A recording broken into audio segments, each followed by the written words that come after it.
नमस्कार दोस्तों, प्रजापति हेल्थ में आपका स्वागत है। मैं हूं आपका दोस्त सगुनी पंडित, मरवन प्रखंड, मुजफ्फरपुर, बिहार।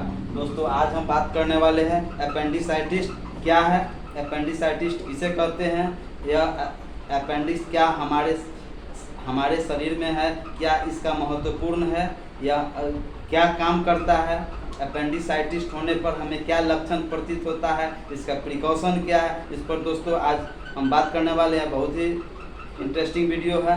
इस कॉन्सेप्ट को ध्यान से अगर सुनते हैं तो निश्चित रूप से इसका आपको बेनिफिट मिलेगा। तो दोस्तों, जैसा कि आप सभी जानते हैं, हमारे पेट में दो तरह के इंटेस्टाइन है। फर्स्ट होता है स्मॉल इंटेस्टाइन, दूसरा होता है लार्ज इंटेस्टाइन। तो अपेंडिक्स जो होता है हमारे लार्ज इंटेस्टाइन से जुड़ा होता है, जो वेजिटेरियल ऑर्गन है। एक अपशिष्ट अंग और एक अवशेषी अंग है, जिसका कोई यूज नहीं है। आदि मानव के समय, जब हमारा साइंस विकास नहीं किया हुआ था, जो आदि मानव के समय लोग जानते थे कि लोग कैसे रहते थे, तो उस समय क्या करते थे, लोग घास फूस खाते, यानी प्लांट सेलुलोज होता लोग खाते थे। अभी क्या होता है, हम लोग पका हुआ खाना खाते हैं, पका के खाना खाते हैं। पहले लोग पका करके खाना नहीं खाते थे। तो हमारे इन्फेक्शन हो जाता है, हमारे पेट में इन्फेक्शन हो जाता है, लंबे समय तक कब्जियत रहता है। हमारे अपेंडिक्स में क्या होता है, इसमें इन्फेक्शन हो जाता है। इन्फेक्शन होने के कारण सूजन हो जाता है, फूल जाता है, जिसके कारण अपेंडिसाइटिस, इसको अपेंडिसाइटिस कहा जाता है। यानी अपेंडिसाइटिस का मतलब हुआ कि अपेंडिक्स में सूजन हो जाना, अपेंडिक्स का फूल जाना ही अपेंडिसाइटिस कहलाता है। यह फूलता क्यों है? फूलने का कारण है कि लंबे समय तक कब्जियत रहना, मुकस हो जाना। ठीक है, आपका मुकस के साथ साथ आपका हो जाता है, आपके कोई वर्म्स, कोई कीड़ा आपको उसमें अपेंडिक्स में जाके फंस जाता है। हम लोग जो अन्न खाते हैं वह डाइजेस्ट पूरी तरह से नहीं हुआ, वो भी जा करके उसमें फंस जाता है, जिससे कारण सूजन हो जाता है, फूल जाता है, जिससे हमें परेशानी होता है। तो अपेंडिसाइटिस आपका राइट साइड में, लोअर एब्डोमेन राइट साइड में होता है। तो अपेंडिक्स का दो होता है। अपेंडिक्स का जो लक्षण होता है, अपेंडिक्स दो तरह से होता है। एक होता है एक्यूट अपेंडिसाइटिस, जो आपको एक्यूट अपेंडिसाइटिस में बहुत तीव्र दर्द होगा, बहुत असहनीय दर्द होगा, जिस दर्द को आप बर्दाश्त नहीं कर पाते हैं। कोई सुइया दवाई से जो प्रॉपर तरीका से जो आराम होना चाहिए, ठीक हो जाना चाहिए, वो नहीं होता है। अंतिम में क्या होता है, 99.9 में उसमें सर्जरी करना पड़ता है। एक होता है क्रोनिक अपेंडिसाइटिस। तो क्रोनिक अपेंडिसाइटिस में क्या होता है, वो धीरे धीरे आपके अपेंडिक्स में आपका सूजन होगा, फूलेगा। ठीक है, उसमें आपको सूजन हो जाएगा, फूलेगा, और आपका पेट में दर्द कभी हल्का होगा, कभी तेज होगा, कभी नहीं होगा।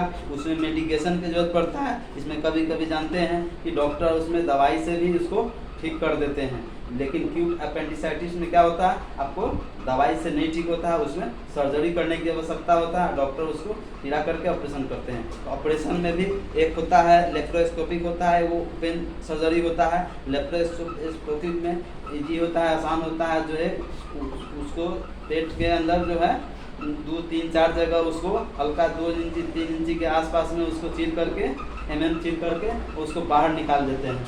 तो अपेंडिसाइटिस में जब एक्यूट हो जाता है, एक्यूट अपेंडिसाइटिस में क्या होता है, आपको फीवर हो जाएगा, आपको पूरे बॉडी में तीव्र दर्द हो जाएगा। ठीक है, आपको यहाँ बहुत तेज दर्द रहता है एक्यूट अपेंडिसाइटिस में। तो इसे हमें प्रॉपर इलाज करने की ज़रूरत है। और इसमें दो तरह से होता है अपेंडिसाइटिस, आपको पता चलता है। एक होता है कि जब आप डॉक्टर के पास गए, एक क्लिनिकल डायग्नोसिस होता है, जिसमें आप बोले कि सर हमको दाहिने साइड में दर्द है। डॉक्टर उसको देखा, उसको अल्ट्रासोनोग्राफी कराया, तो उसमें पता चलता है कि आपका अपेंडिसाइटिस है। एक होता है CBC जांच कराते हैं, उसमें WBC काउंट बढ़ जाता है, उसे भी डॉक्टर इन्फेक्शन का पता चलता है और उसका प्रॉपर दवाई चलता है, जिससे यह ठीक हो जाता है। तो हमें क्या करना है, प्रिवेंशन में क्या करना है, हमें फैटी चीज़ नहीं खाएं। उसके बाद आपका घी, तेल, ऑयल, बटर ये सब इस्तेमाल नहीं करें। प्रॉपर प्रचुर मात्रा में पानी पिएं। कब्ज को हमेशा ध्यान से उसको निदान निकालें, कब्ज को न होने दें। कब्ज को होता क्या है कि हम लोग जब हम लोग खाना खाते हैं तो 80% जो है आपका सलाइवा से ही आपका जो आपका बैक्टीरिया आता है, जो होता है, जो बचता है। तो हमें खूब दांतों से चबा करके खूब फूड कम्प्लेक्स को छोटा छोटा टुकड़ा में करके, ये जो आपका स्टर्नम से ठीक यहाँ डायफ्राम से होते हुए आपके स्टोमक में जाता है। स्टोमक में भोजन आपका लगभग 4.5 घंटा रहता है। उसके बाद क्या होता है, छोटी आंत में जाता है। छोटी आंत में जाने के बाद उसमें लगभग आपका भोजन कितना देर रहता है, 18 घंटा आपका भोजन रहता है। उसके बाद उसमें से पाचक रस निकलता है, जो कि आपको ब्लड में चल जाता है। जो एनर्जी जिसको मिलता है वो चला जाता है। जो सिट्ठी बच गया जो आपका बड़ी आंत में चल जाता है। वही बड़ी आंत में जाने के बाद आपका रेक्टम द्वारा आपका जो मल होता है जो बाहर निकलता है। तो वही कब्ज अगर आपका लंबा समय से रहता है, उसी के कारण आपके लड़ने के कारण आपको उसमें सूजन हो जाता है। आपको अपेंडिक्स में सूजन हो जाएगा, फूल जाएगा, जिसके कारण अपेंडिसाइटिस आपका हो जाएगा। उसमें कभी कभी कीड़ा चले जाता है। कभी कभी होता क्या है कि उसमें अन्न भी फंस जाता है। आपके बड़ी आंत में भी कुछ बैक्टीरिया होता है जो कि आपके भोजन को भी पचाने का काम करता है। कुछ बैक्टीरिया जो आपका कब्जियत रहने के कारण वो आपका अपेंडिक्स में चला जाएगा, जिससे कि आपके उसमें अपेंडिसाइटिस हो जाने की संभावना रहती है और अपेंडिसाइटिस हो जाता है। तो हमको इसमें प्रिवेंशन में क्या करना है कि हम लोग फैटी चीज़ में जंक फ्रूट नहीं खाएं, है ना, जंक फ्रूट ये सब नहीं खाएं। घी, तेल, ऑयल, बटर का परहेज करें। फाइबर युक्त खाना खाएं, रेशेदार खाना खाएं, कब्ज को दूर रखें और संयम से हम लोग रहें, जिससे कि हमें अपेंडिसाइटिस से हम बच सकते हैं। अगर दर्द हो, अगर राइट साइड लोअर एब्डोमेन में पेन हो, प्रॉपर चेकअप करवाएं, डॉक्टर से जांच करवाएं। आपका अल्ट्रासोनोग्राफी है, उसमें पता चलेगा कि आपका गड़बड़ी है। उस हिसाब से आपका ट्रीटमेंट होगा और आप स्वस्थ रहेंगे। धन्यवाद दोस्तों। मेरा वीडियो कैसा लगा इसे ज़रूर लाइक करें, कमेंट्स करें, अपने दोस्तों के साथ शेयर करें। धन्यवाद।